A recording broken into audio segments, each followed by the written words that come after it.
En nombre del Padre, del Hijo, del Espíritu Santo. Amén.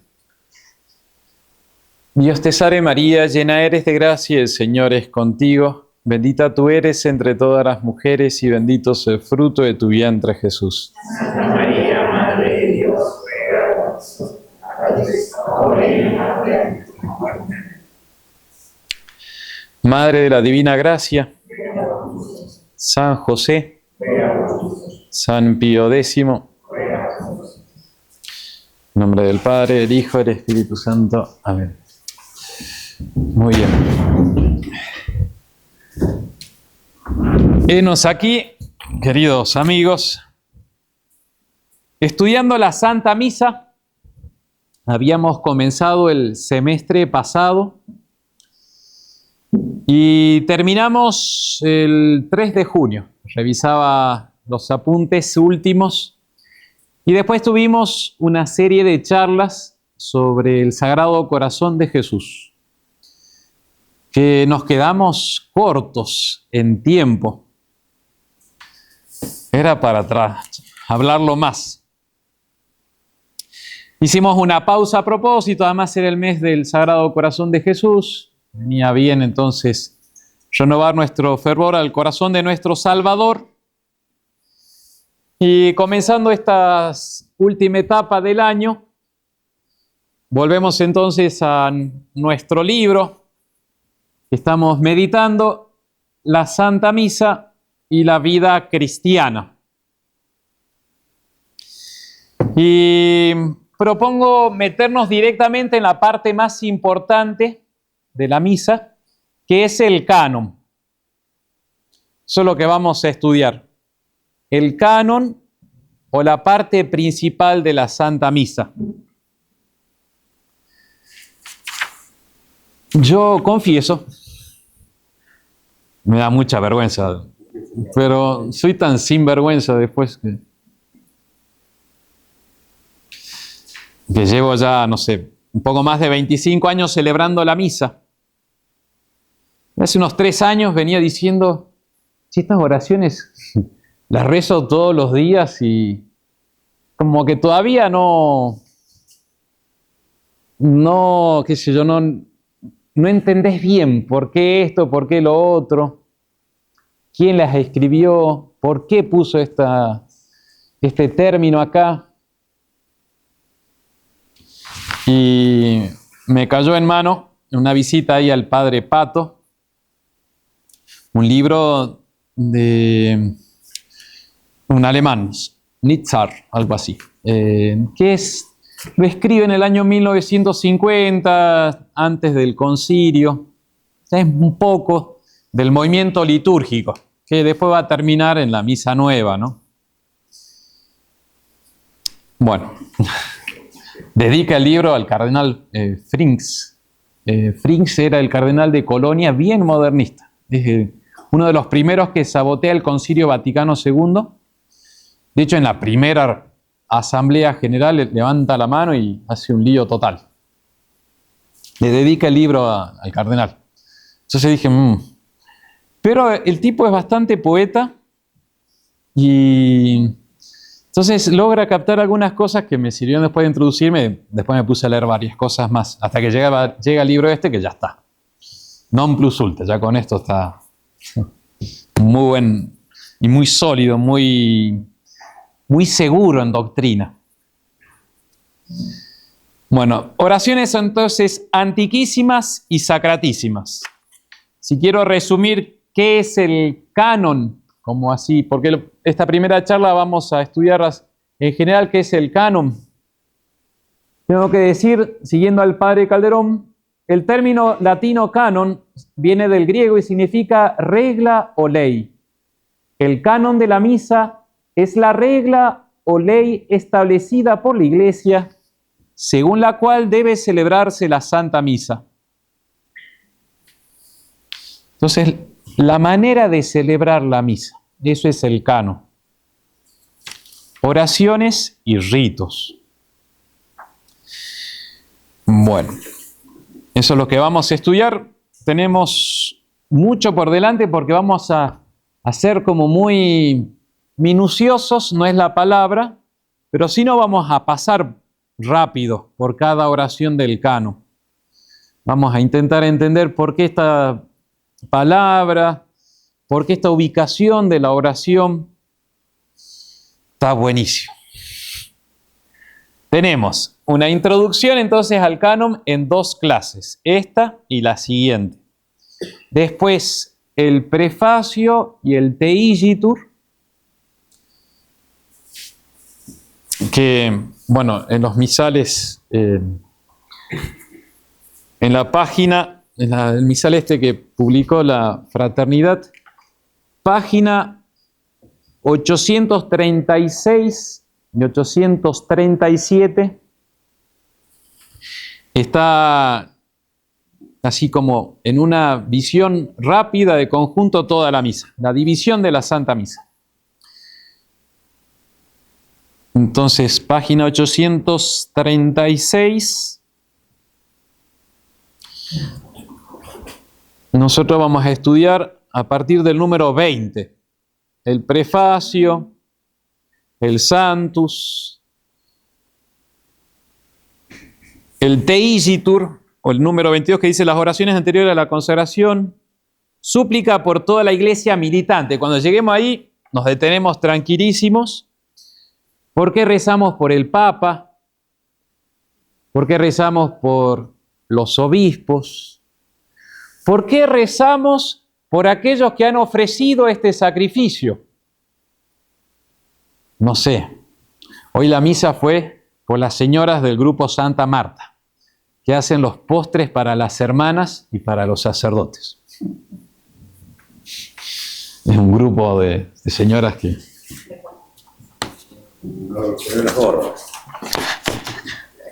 Algunos le han empezado una demanda por la diabetes del padre Coca al grupo Santo.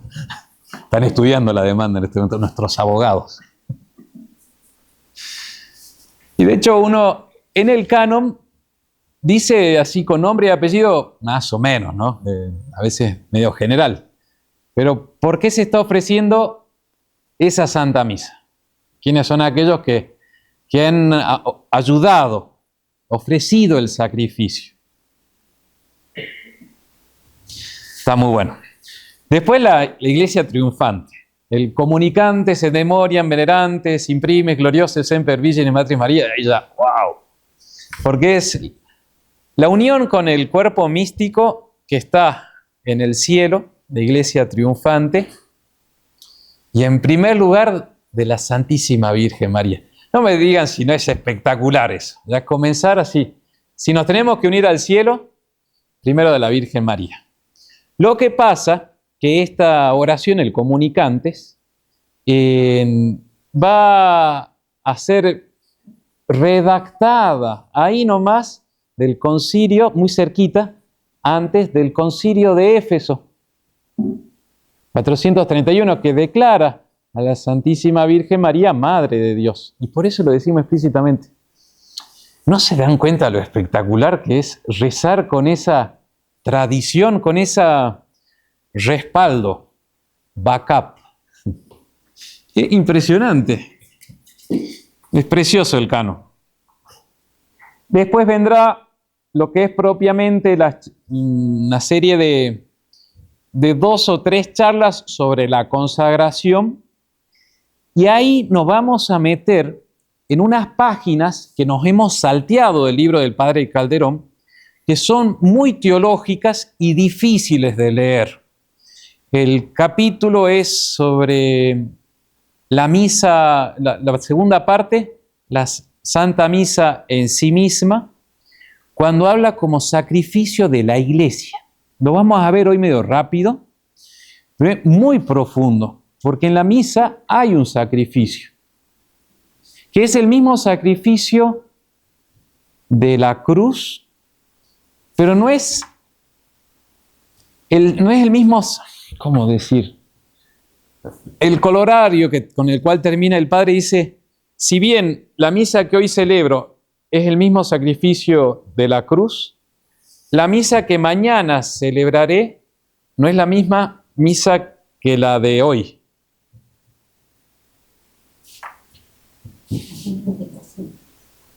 no son repeticiones, tienen la misma referencia al sacrificio de la cruz, pero son...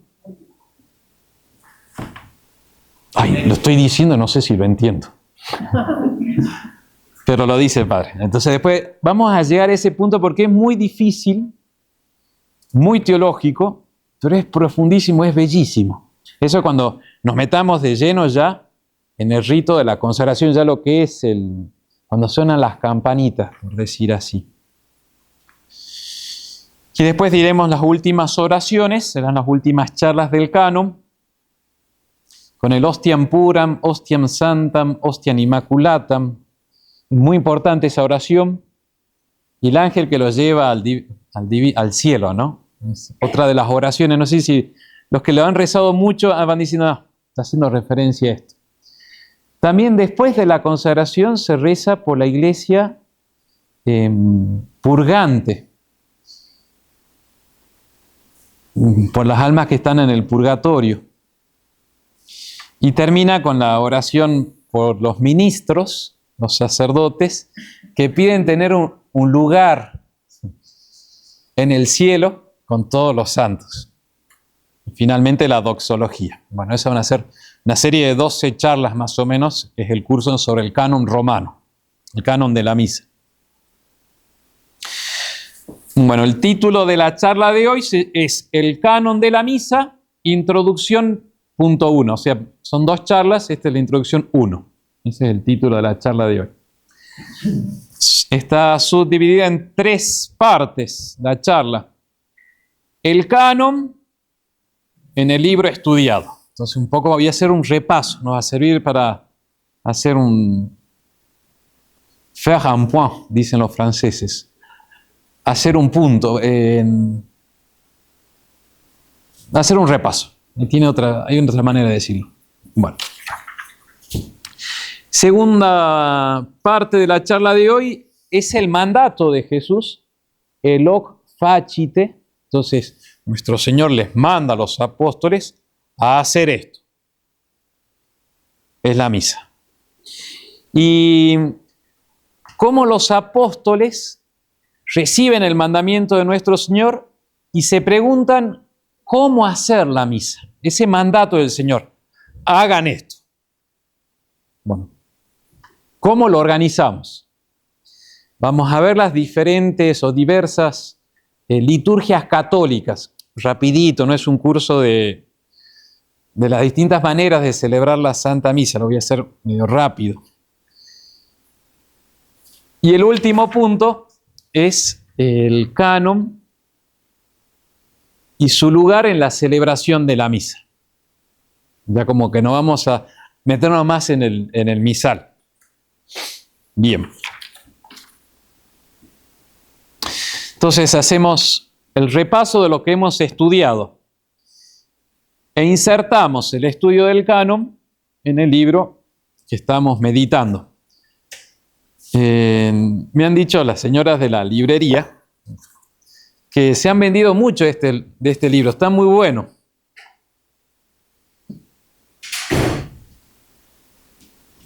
Es un libro muy profundo, muy espiritual, muy dogmático, muy doctrinal. Y son reflexiones de un sacerdote con muchísima experiencia, muchísima autoridad, que intenta hacerlo fácil para nosotros. Intenta, digo, porque a veces uno lee y dice, no es tan fácil. Pero sí, cuando uno lee a Santo Tomás y lee al autor, dice, realmente lo está haciendo lo más fácil que lo podemos recibir. La primera parte es la más difícil, que es la que hemos estudiado. Vimos son 3 partes del libro. La primera es la misa en sus principios. Entonces, como insertar la misa en la visión de la redención. La segunda parte, que es la más larga, la que estamos abordando ahora, es la misa en sí misma. Y la última parte va a ser sobre la misa y la vida cristiana. La misa y la vida cristiana, por ejemplo, será las virtudes cristianas que derivan de la misa. También tiene una subdivisión en esa parte sobre la misa y las postrimerías, la misa en el momento de la muerte, y la misa en nuestros tiempos. Ahí hace un estudio de lo que él va a llamar la herejía antilitúrgica, que es la reforma de estas últimas décadas, la nueva misa. La primera parte entonces ya la hemos visto. Son las primeras 100 páginas. Fue arduo. Tuvimos 12 charlas. Recordarán que las primeras nos mostraba a nuestra humanidad herida en la parábola del buen samaritano, ¿no? Nosotros despojados, golpeados, sin nada. Esas primeras charlas fueron sencillas, que hablaba del mundo, la carne y el demonio, relativamente. Y después aparece la figura del Redentor, del buen samaritano, y su sacrificio. Y como ya nos metimos en lo que es la unión hipostática, cuesta el misterio de nuestro Señor, ¿no? El Verbo, el Hijo de Dios, hecho hombre, eterno y temporal, divino y humano. Y después vimos el sacrificio del Redentor, que no hay palabras, no habría himnos para cantar la gloria de la cruz, de nuestro Señor sacrificado. Vimos también ahí la figura de la corredentora, fueron unas charlas que dio el padre Mayol. Más o menos en mayo fue eso. Los primeros días de mayo estaba haciendo retiro, por eso me acuerdo. Y después nos metimos en los sacramentos, que era ese... Joaquín, ¿te acordás? ¿Qué le pone el buen samaritano para curar a ese hombre despojado? Y óleo. Vinum et oleum. El vino para desinfectar y el óleo para restaurar, reparar. Y le puso unas vendas, ¿se acuerdan? Y esa venda era la figura de lo que son nuestros sacramentos. Y eso, genial, el padre Calderón. Y ahí uno va viendo cómo se va superando. Yo le hago bromas al padre diciendo, padre, cuando usted me enseñó a nosotros, ¿no? Año 90, la lógica, nos los enseñó con el libro de Maritain, El orden de los conceptos. Después él fue evolucionando, se metió en Aristóteles, hizo unos tratados espectaculares. Claro, a nosotros, los curas un poco más viejos, cuando nos ponemos a hablar con los jóvenes nos da un poco de vergüenza, ¿no? Entonces les decimos que vamos a hacer un juicio de mala praxis, ¿viste? Nosotros salimos chafitas, nosotros truchos, porque... Y por supuesto, como buen formador, va cada vez metiéndose más y más profundamente. Acá él, en el tema de los sacramentos, dice, miren, por eso no es lo mismo la salvación en el Nuevo Testamento que en el Antiguo Testamento. Los del Antiguo Testamento se salvaban por la fe en Cristo, claro, sí. Vivían de su muerte. Pero nosotros tenemos algo distinto, y es cuando se mete en el tema del carácter de los sacramentos que tenemos impresos. Es esa venda que nos da una fuerza muy distinta. Bien. Eso fue la misa en sus principios. Ya lo hemos estudiado. Y después se mete la misa en sí misma. Eso es la mayor parte del libro, es esta parte que estamos estudiando. Se va a subdividir en 3. El santo sacrificio de la misa es el primer capítulo de la segunda parte. Ese yo a propósito lo estoy salteando. Después lo vamos a abordar cuando nos metamos en la consagración. Después habla del canon romano. Ese sí lo abordamos. Y después la liturgia de la misa. que es casi la mitad del libro, de la página 175 a 400. Eso es muy sencillo de leer. O sea, si les cuesta, la primera parte es lógico que cueste, es difícil. Yo llevo 6 meses, un poco más, 7 casi, leyendo y meditando esto lentamente. Meditando significa a la mañana, a las 6:20, a las 6:30, cuando hacemos la meditación, durante 30 minutos, 2 párrafos. Recién voy en la página 140. Entonces, cuesta, es difícil, es muy profundo y muy bonito. Entonces, ¿para qué pasar si podés vivir de esa como contemplación? Pero a partir entonces de la página 200 hasta las 400 se hace muy sencillo, más fácil, hay que tener cierta cultura de leer un poco de las liturgias, de doctrina, y realmente es sencillo. Eso es lo que vamos a abordar ahora. Bien. Es entonces el canon en el libro del Padre. Un poco me sirve para ubicarnos. Ahora pasamos al segundo punto de esta charla, el mandato de Cristo.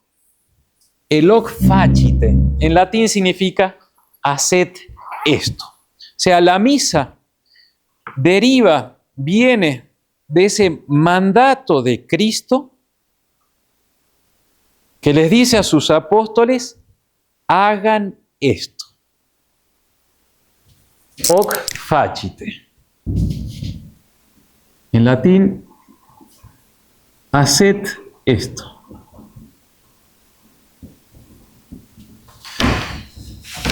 Lo dice nuestro Señor después de instituir el sacramento de su cuerpo y de su sangre. Entonces, consagra el cáliz y le dice a los apóstoles, hagan esto.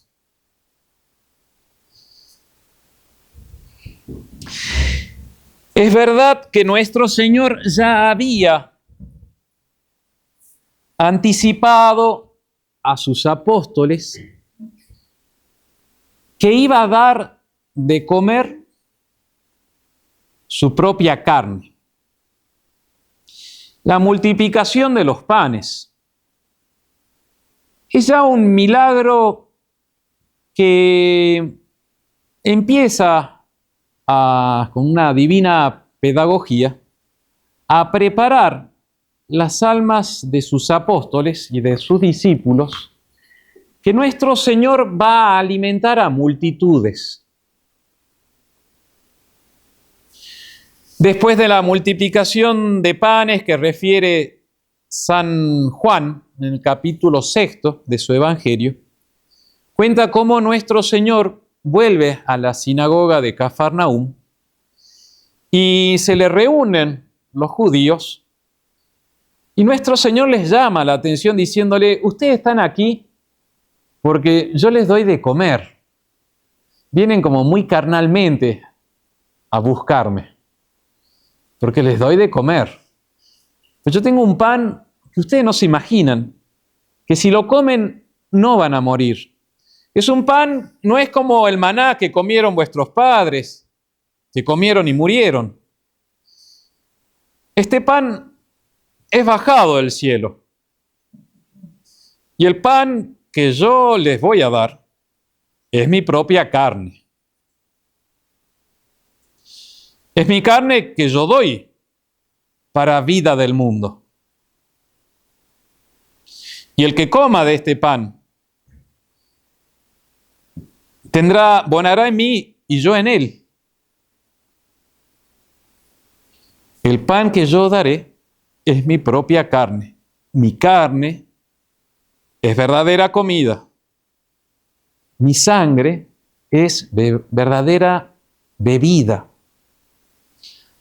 Importante, queridos hermanos, que recordemos que eso es lo que piensa nuestro Señor. Los apóstoles se podían ellos preguntar si nuestro Señor estaba hablando de una manera figurada, simbólica, como cuando él se relaciona, o San Juan Bautista dice, es el Cordero de Dios. Nuestro Señor era verdadero hombre, no cordero. Entonces podrían pensar que había como una metáfora, pero que no era verdadera comida, su carne. ¿Qué significaría? Se podrían preguntar los apóstoles antes del Jueves Santo. Porque el Jueves Santo ahí ya no hay lugar a dudas qué quiere decir nuestro Señor.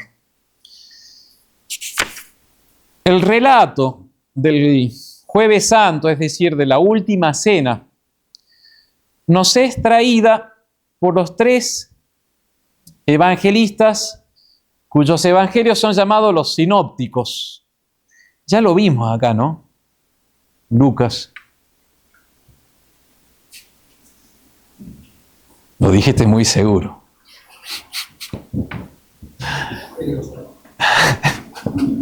Te mandó al frente. ¿Cuáles serían? Claro, hay tres evangelistas cuyos evangelios se llaman sinópticos, que son Lucas, que son muy parecidos en la redacción, en los temas que presentan los tres primeros evangelistas. Y el que es distinto, que trae otras historias de nuestro Señor, otros sermones, que se distingue realmente, es San Juan. Los tres evangelistas primeros, los sinópticos, ellos sí traen el relato de la institución de la Eucaristía. San Juan no. De hecho, él escribe después de los tres primeros evangelistas y algunos dicen incluso que el Evangelio, según San Juan, sería escrito posteriormente al Apocalipsis. Hay discusión de los exégetas. El Apocalipsis sí es el que cierra. Pero sería uno de los últimos libros ya de la Biblia. Los libros canónicos se dicen. Y San Juan directamente no relata la institución de la Eucaristía, pero sí trae a colación el discurso eucarístico del capítulo 6, donde justamente nuestro Señor dice: mi carne es verdadera comida, el pan que yo voy a darlos es mi propia carne. Una vez que llega la institución de la Eucaristía, la última cena, y nuestro Señor da su carne, dice: esto es mi cuerpo, ya ahí no hay lugar a dudas, ya la voz de nuestro Señor.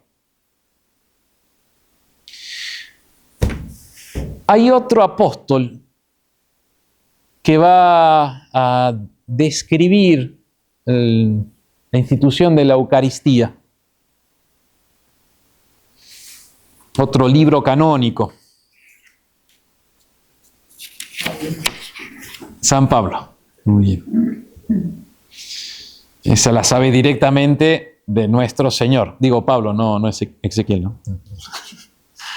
Es directamente nuestro Señor que le revela a San Pablo, el apóstol de las gentes, este misterio tan grande de la presencia real, del sacrificio de la Iglesia. Entonces, nos vamos a la última cena. Son las últimas palabras de nuestro Señor, lo que va a quedar grabado. Siempre las despedidas tienen como una fuerza especial, ¿no es cierto? Lo que uno dice a alguien antes de partir. Nuestro Señor cumple los ritos del Antiguo Testamento, la cena pascual. Se acaba la ley mosaica y ahí nuestro Señor se pone de pie, busca agua, una palangana, se ciñe en unos lienzos, unas toallas, y se pone a lavar a los apóstoles sus pies. Habla de la purificación, de la limpieza que uno debe tener para asistir a la Santa Misa. Habla también de que es nuestro Señor el que va a dar esa purificación. No es la ley mosaica, es Cristo nuestro Salvador. Nuestra limpieza es nuestro Señor. Tiene un pasaje, 3 líneas o 2 líneas del Padre Calderón, muy fuerte. Dice justamente eso, nosotros no somos limpios. La limpieza la tenemos solamente de Cristo.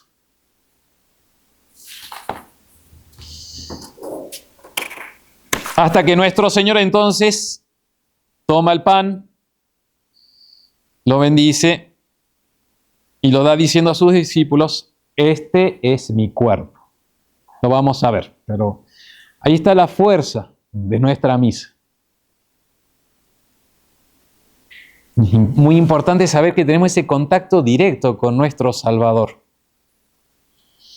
Después toma el vino, ahí lo da en comunión, ¿no es cierto? Da a comer su carne, su cuerpo.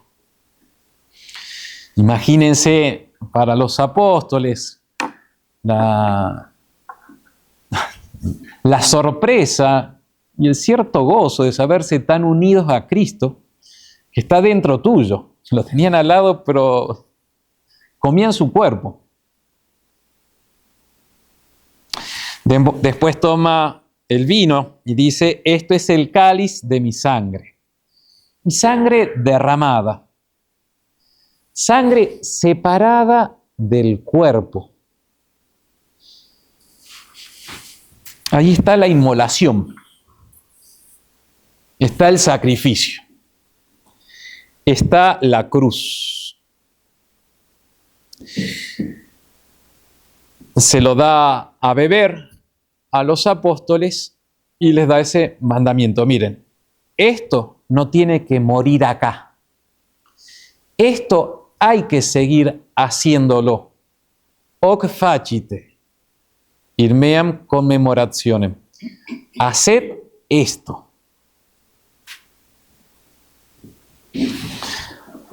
Por ejemplo, una de las cosas que puede mover a un joven que quiere entrar al seminario es hacer esto. Es tener el poder de celebrar la misa, de inmolar el cuerpo de Cristo. Hoc facite, eso se lo ha dado a los apóstoles y a sus sucesores. ¿Qué doctrina hay encerrada en esta institución de la Eucaristía? Bueno, por una parte la presencia real, por otra que es verdadero sacrificio y por otra que hay un verdadero sacerdocio.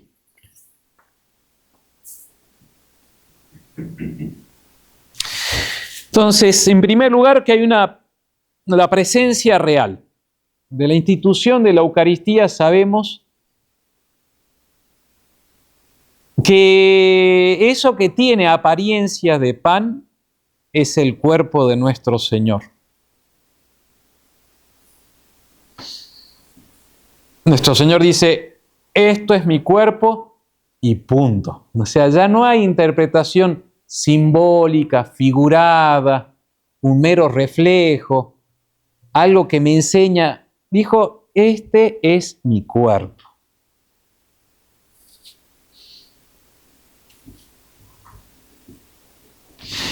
Es triste. Ustedes saben cómo la fraternidad pone como causa de todos los males al Concilio Vaticano II. Exagero de todos los males, pero decimos, acá está el problema. Y de hecho se ve una evolución desde el Concilio Vaticano II hasta nuestros días. Y el último documento pontificio sobre misa y liturgia es del Papa Francisco. Se llama Desiderio Desideravi, junio 2022, si no me equivoco. Con gran deseo he deseado comer esta Pascua. Y ya la manera en que tiene a tratar a la Eucaristía te da un poco de escozor, de escalofrío, diciendo, ay, ¿hacia dónde va toda esta doctrina? Porque si bien en varias partes, en varios pasajes del Concilio Vaticano II se habla de la Eucaristía, la presencia real, cada vez eso se va diluyendo más, o sea, se empezó a caminar desviadamente. Y ahora muy frecuentemente lo trata el Papa Francisco en ese último documento pontificio sobre la Eucaristía, de pan partido. Pero es constante la expresión, el pan partido. Tiene su origen, bueno, en San Pablo, que dice el pan que partimos. Bueno, sí. Pero así se liquida la Eucaristía y se reduce a pan partido, a cena fraterna, a banquete entre hermanos. Y después terminará, no sé, en asistencia a los pobres, si querés también. Que es cierto que la Eucaristía es el momento de la caridad fraterna. Sí, sí, es verdad eso. El fruto propio de la Eucaristía es la unidad eclesiástica, o sea, que quede unido el cuerpo místico. Pero ya sin ninguna sinvergüenza, pan partido así nomás. Y el problema es que uno va leyendo eso y dice, ay Dios santo, si esto no se corrige, el día de mañana vamos a tener discursos totalmente protestantes sobre la Eucaristía. Usted me mandó, Barrio, me mandó el discurso de Monseñor García Cuerva, creo que se llama, en Corpus Christi, el año pasado, el anteaño, pero era todo la frazada a los pobres de Corpus Christi. Va por ahí, o sea, hay lógicas en todo esto. Dice, leía esta tarde, antes de dormir a las 7, siempre leo un poquitito de algo para pensar. El padre Paglarani, el superior de nuestra congregación, nos manda una carta cada 2 o 3 meses y dice, bueno, acaba de morir el Papa Francisco, algunos pensarán que él tenía sus excentridades. Entonces, muerto una excentridad, va a venir otro que va a poner las cosas en orden. Dice, eso es hacer depender mucho de la persona. Y dice, hay una lógica en el Papa Francisco, que es lo que decimos nosotros, la fraternidad. O sea, no es un loco de la guerra, quizás también lo era, pero con una lógica que pone en evidencia el espíritu del Concilio Vaticano II. Toda la tendencia de los historiadores de Alberigo. Alberigo es un historiador que murió en el 2005 de la escuela de Bolonia, que tiene toda una historia del Concilio Vaticano II, 5 tomos, que van en esta línea. O sea, te das cuenta que son líneas de pensamiento.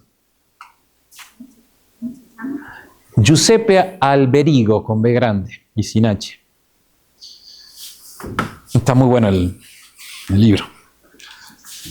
5 tomos, ¿sí? Es medio pesado en algunos momentos, pero es muy claro. Bueno, el pan partido, no, presencia real. Ahí está el cuerpo y sangre, alma y divinidad de nuestro Señor Jesucristo. Otra consecuencia de la institución de la Eucaristía es que es un verdadero sacrificio, sangre derramada, sangre separada del cuerpo. Es lo que nos hace a nosotros afirmar que está la muerte de Cristo en la misa. Es un sacrificio que no puede ser distinto al sacrificio de la cruz. Hay una relación entre cruz y misa. El Concilio de Trento, en el canon primero de la sesión 22,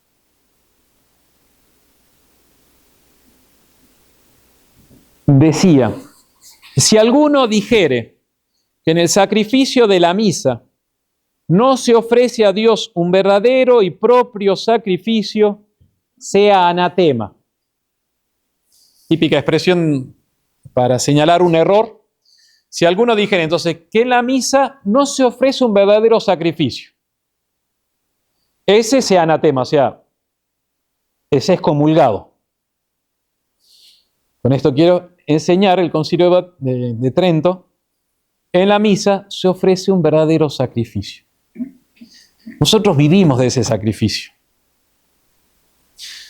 Por eso pedimos que haya sacerdotes porque si no hay misas, se acaba el sacrificio y se acaban las gracias que brotan del sacrificio.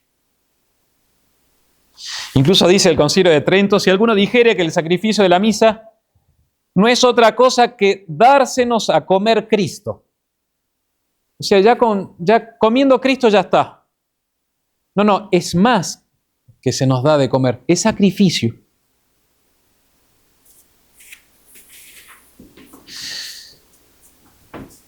Y ahí es importante porque la misa no es una representación, como podría ser un mero recuerdo de lo que hizo Jesús el Jueves Santo. Sacerdote cuando celebra no dice, yo estoy recordando, como en un acto del colegio, lo que pasó el 9 de julio. No es eso, La misa es una acción. No sé si se acuerdan que en los misales algunas veces dice infra actionem. Dentro de la acción. La misa es una acción, una cosa que está sucediendo. Es un sacrificio, eso quiero decir, un acto de inmolación. Bueno, y también hay un verdadero sacerdocio. Dice Trento, si alguno dijere que con las palabras, haced esto en memoria mía, Cristo no instituyó sacerdotes a sus apóstoles, o que no les ordenó que ellos y los otros sacerdotes ofrecieran su cuerpo y su sangre, sea anatema. Entonces, ¿qué quiere decir Trento? Lo pongo ahora en positivo. Con estas palabras, haced esto en memoria mía, Cristo instituyó sacerdotes a sus apóstoles y les ordenó que ofrecieran su cuerpo y su sangre. Bien. El hoc facit. Ahí está la esencia, la fuerza de nuestra misa. El mandato de Cristo mismo. Hagan esto. Bueno, los apóstoles reciben ese mandamiento, ese precepto, y nuestro Señor se va y dice, ¿y ahora nosotros qué hacemos? Nuestro Señor les había mandado que vayan a todas las gentes, a todos los pueblos, y que les enseñen a hacer esto que Él les había mandado. Y entre esos mandamientos de hacer lo que Él pedía, está el de la misa. ¿Y cómo se organizan los apóstoles? Para decir, bueno, ¿cómo volvemos a hacer esto que hizo Cristo? El autor del libro dice que ciertamente las referencias que tuvieron los apóstoles fueron la misma vida de Cristo, los que vieron de Él cómo había celebrado ese Jueves Santo, y lo que le había enseñado en esos 40 días antes de la ascensión, que le estuvo predicando sobre el reino de los cielos. Entonces, lo que se ve es que los apóstoles se dispersan hacia los 4 confines de la tierra, llevando la misa y llevando un mismo núcleo de lo que hay que hacer. Entonces eso lo estudian los que se ponen a estudiar, lo ven bien los que estudian la historia de la liturgia. Como en todas partes hay como los mismos núcleos. Y el padre hace una descripción rápida de cuáles son esos núcleos. En la misa hay salmos. Forman parte de la misa porque nuestro mismo Señor rezó con los salmos. ¿Qué son los salmos? Pero yo lo digo como si fuese algo evidente. Alfonso, si vos tenés que decir qué son los salmos. Oraciones compuestas por David, parte de la Biblia, un libro. Eso. Los Salmos es uno de los libros del Antiguo Testamento, escrito especialmente por el rey David, por Salomón y varios autores más, Moisés, los más antiguos, que son oraciones del alma cristiana del pueblo de Israel hacia nuestro Señor. Pongamos, por ejemplo, el octavo domingo después de Pentecostés. Está en la página 743. Página 743, domingo octavo después de Pentecostés, es la misa del domingo que viene. Comienza con el introito. Y al lado de la palabra introito dice Sal 47. Salmo 47, versículos 10, 11.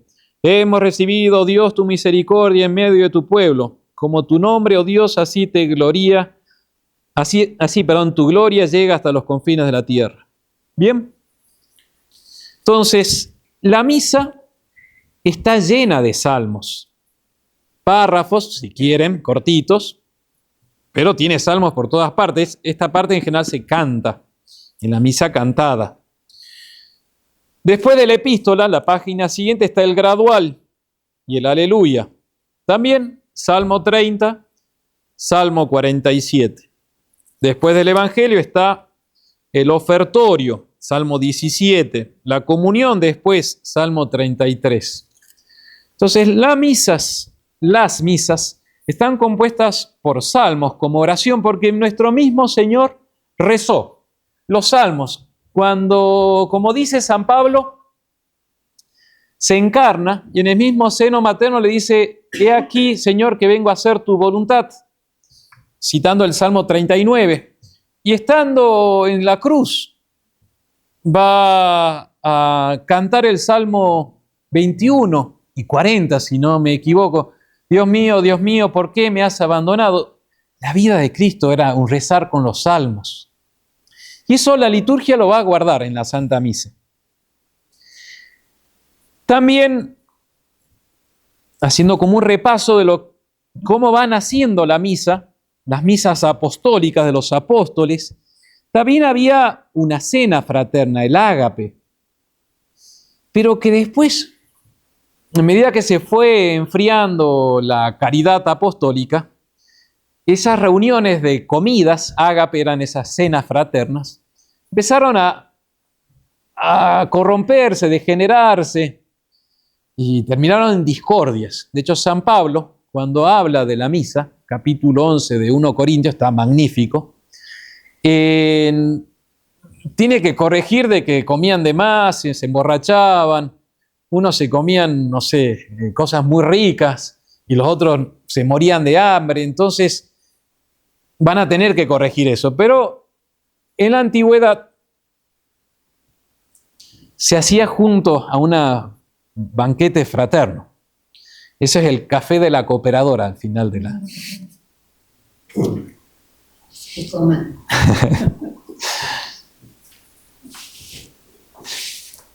¿Qué otra parte va a incluir las misas apostólicas, por decir así?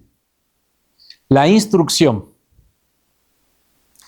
Ciertamente recordarían los apóstoles cómo a los discípulos de Emaús les movió el corazón nuestro Señor al hacer un repaso de la Escritura, del Antiguo Testamento. No sé si se acuerdan que iban los dos discípulos de Emaús el día de la resurrección, escapándose de toda la agitación de Jerusalén, que se decía que había resucitado Cristo, que estas mujeres habían venido gritando que había resucitado. Entonces se van los dos discípulos, Cristo se pone a su lado a caminar con ellos, y cuando van caminando nuestro Señor le empieza a hacer un repaso, una clase de Sagrada Escritura.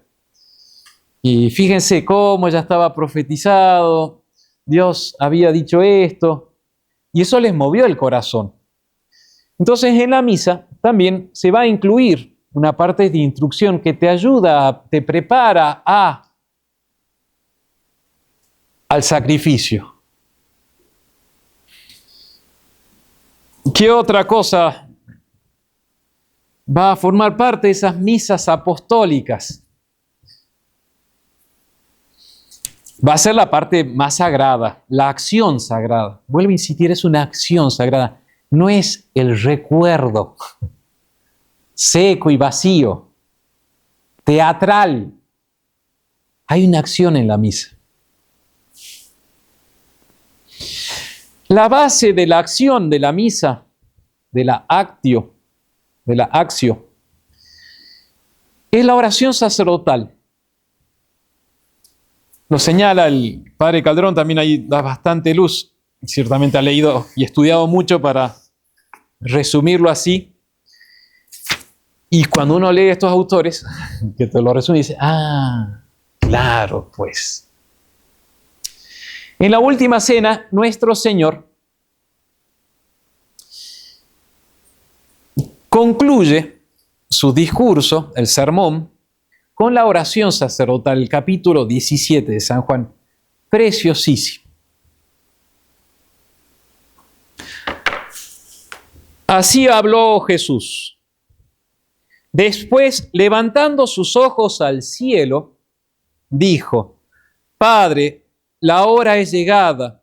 Glorifica a tu Hijo para que tu Hijo te glorifique a ti. Ese capítulo 17, vuelvo a decir, es la oración sacerdotal. Va a ser la base de nuestro canon. Es una oración en que se levanta la mirada al Padre. De hecho, en el prefacio, el sacerdote cuando dice per omnia secula seculo, en un momento dice, ¿qué dice? Verediño me justum es, pero yo tengo que levantar. En un momento uno levanta la mirada, cuando dice, gracias agimus, te damos gracias a ti, Dios Padre Omnipotente, está estipulado, mandado por la rúbrica que el sacerdote levante la vista. Es siguiendo a nuestro Señor, levantando la mirada al Padre. Vuelvo a insistir, estoy intentando transmitir cómo lo que hacemos en la misa viene desde los apóstoles. Da una fuerza a nuestra misa. Así habló Jesús. Después, levantando sus ojos al cielo, dijo, Padre, la hora es llegada, glorifica a tu Hijo. El Teisitur Clementissime Pater, el comienzo del canon, no sé si se acuerdan, después el Santus, Santus, Santus.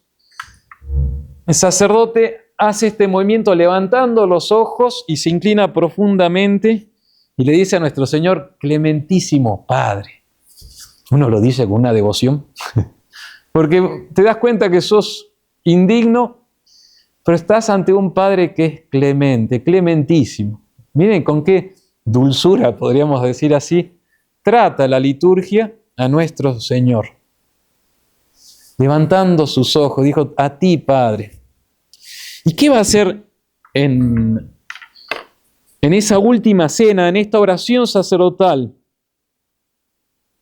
Ahora tú, Padre, glorifícame a mí junto a ti mismo, con aquella gloria que en ti tuve antes que el mundo existiese. Esa gloria que el Hijo va como a conquistar, va a ser derramando su sangre. Entonces está pidiendo ya está inmolándose nuestro Señor. Glorifica a tu Hijo para que Él te glorifique a ti.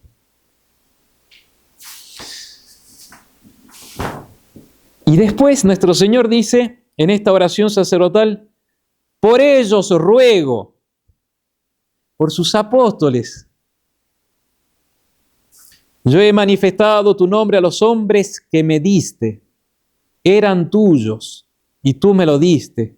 Y ellos han conservado tu palabra. Está rezando por sus apóstoles. No sé si se dan cuenta por qué rezamos por el Papa y por los obispos en la misa, en el Teisitur, en el canon. Viene de acá. Nuestro Señor reza en esa oración sacerdotal por los apóstoles.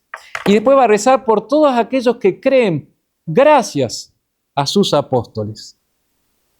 Son la oración que uno hace por los fieles. El sacerdote, bueno, nosotros en la fraternidad, el prior, la misa del domingo, y los días de fiesta, tiene la obligación de rezar por las almas encomendadas.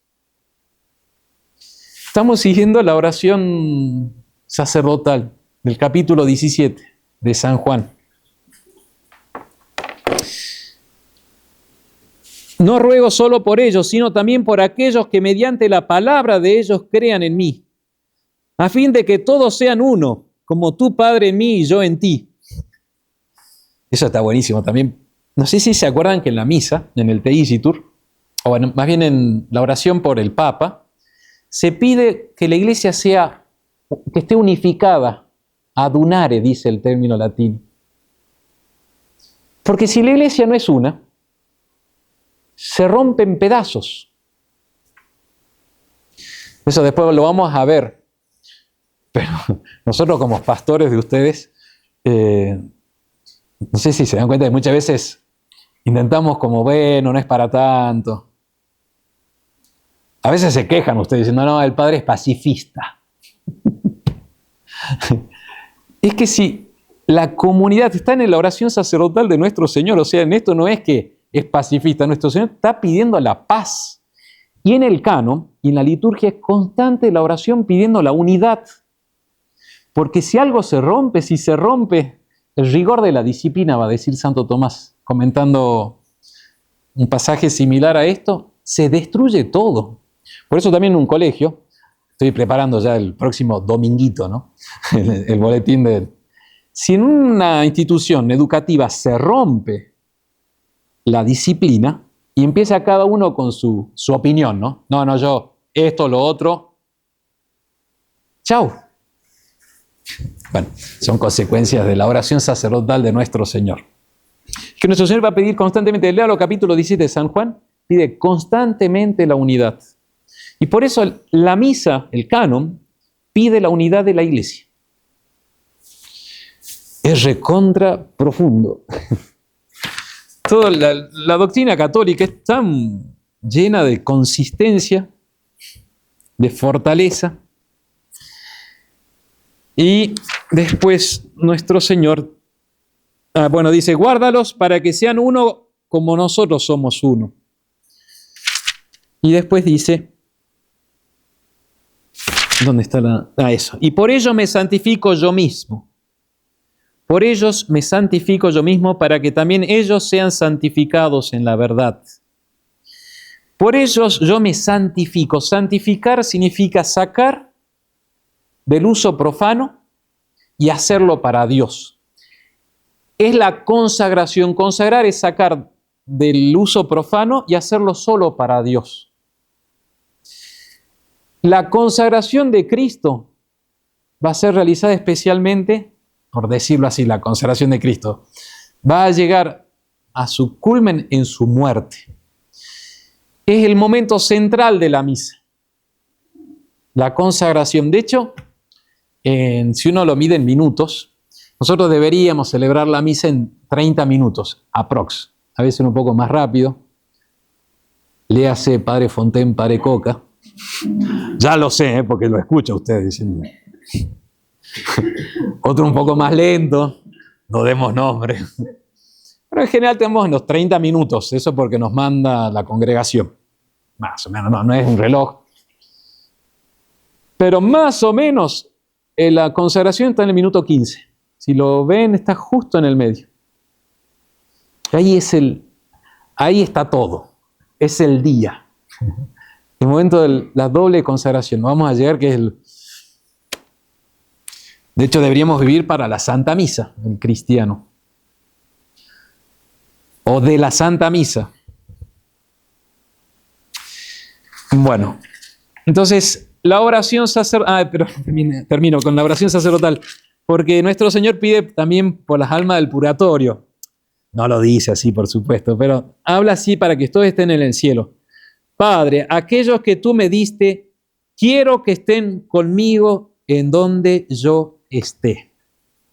Y podemos hacer como un símil, una referencia a la oración por los difuntos del canon.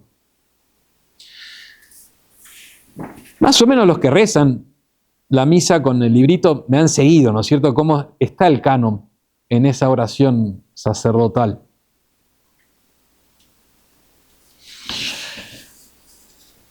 Bueno, nuestro Señor se da en comunión, que también está en la Santa Misa. Hay también una ceremonia, un rito que es la fractio panis, el romper el pan. Y después introducir un pedacito de ese pan roto, que significa inmolación, con el vino, que es símbolo, señal, signo de resurrección.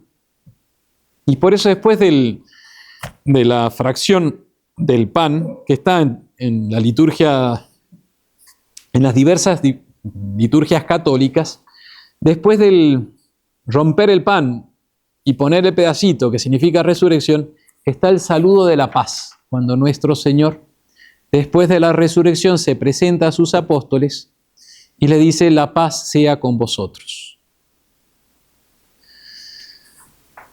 Y después está la despedida de nuestro Señor, cuando les dice, después de la resurrección: vayan por todos los pueblos y enséñeles lo que yo les he mandado.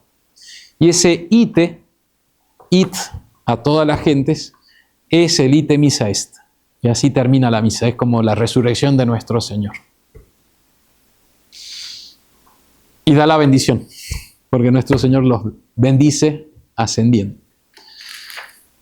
Bien. Y esto se ve en todas las liturgias católicas, se ve este mismo esquema. Pero así terminamos. Algunos puntos me van a quedar para la próxima charla por la hora. Pero termino entonces haciendo las referencias de nuestra misa. Ahí si quieren pueden ir a la página 836, creo que era. Sí. Que están...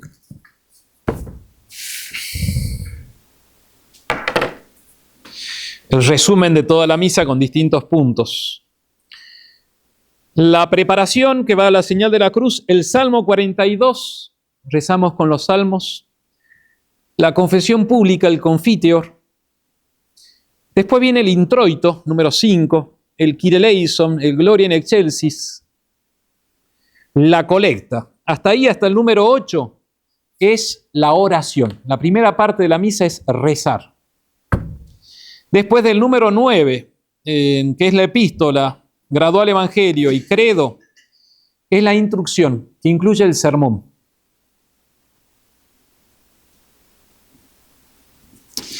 De hecho, el sermón tiene algo de litúrgico, tiene una fuerza especial. No es lo mismo predicar desde el púlpito que predicar, no sé, una charlita como ahora. Tiene un valor sagrado. Y después viene propiamente la misa de los fieles, que incluye la parte A, ofrecimiento de la víctima. La parte B, la inmolación de la víctima, que es el canon. El canon de la misa, que es lo que vamos a estudiar, la inmolación de la víctima. Ese es lo que van a hacer estas 12 charlas, estudiando oración por oración. Consagración de la hostia, en la página 837, estoy leyendo los títulos grandes. Consagración de la hostia, consagración del cáliz, que es la inmolación. Y después la participación de la víctima, la comunión. Y finalmente concluye con la conclusión de la misa. Yo señalo acá rápidamente la diferencia entre la misa tradicional y la misa nueva. Para la misa tradicional, lo que es las oraciones iniciales, la epístola, el evangelio y el sermón, es preparación para la misa. Y la misa es lo principal, o sea, lo que es a partir del ofertorio hacia adelante. Lo otro es preparación. Para nuestros misales es clarísimo, es preparación. Y lo que llaman misa de los fieles es propiamente el sacrificio, el rito. La misa nueva va a poner dos centros de gravedad: la mesa de la palabra y la mesa de la Eucaristía. Eso ya no es la visión de la misa tradicional. Y cito, que quizás me convenga después pararme en ello, es un sacerdote, Héctor Muñoz, un dominico que murió acá en Mendoza, en el año 2016. Es un liturgista conocido en Argentina, manual de liturgia, donde ve claramente esa diferencia. Yo para insistir que para la misa tradicional la epístola, el evangelio, no es una mesa distinta de la mesa de la Eucaristía, como dicen ellos, ¿no? Para nosotros todo eso es porque se orienta a la consagración. No es que lo pongo la presencia de Jesús por la fe y después la presencia de Jesús por la Eucaristía. No, señor. Para la misa tradicional esto se ordena a eso. Y no es para la misa tradicional de la capilla de Balcarce 237, es para los 20 siglos de iglesia que tenemos. Dice el padre Muñoz, en la celebración de la Eucaristía, la palabra de Dios no es un mero preámbulo o preparación a lo que sigue, a lo que sería más importante. Tanto la palabra de Dios proclamada en la liturgia de la palabra, como la palabra de Dios actualizada en la liturgia eucarística, son el plato de dos mesas que se hacen una, ambas alimento para nuestra fe.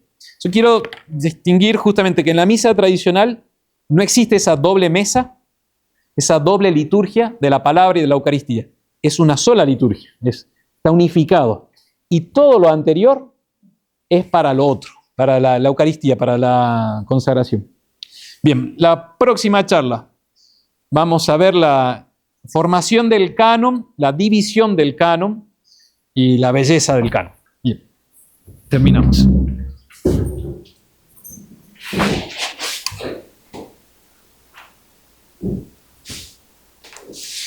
En nombre del Padre, del Hijo, del Espíritu Santo. Amén. Dios te salve María, llena eres de gracia, el Señor es contigo. Bendita tú eres entre todas las mujeres y bendito es el fruto de tu vientre, Jesús. Santa María, Madre de Dios, ruega por nosotros pecadores, ahora y en la hora de nuestra muerte. Sagrado corazón de Jesús, dulce corazón de María. En nombre del Padre, del Hijo, del Espíritu Santo. Amén.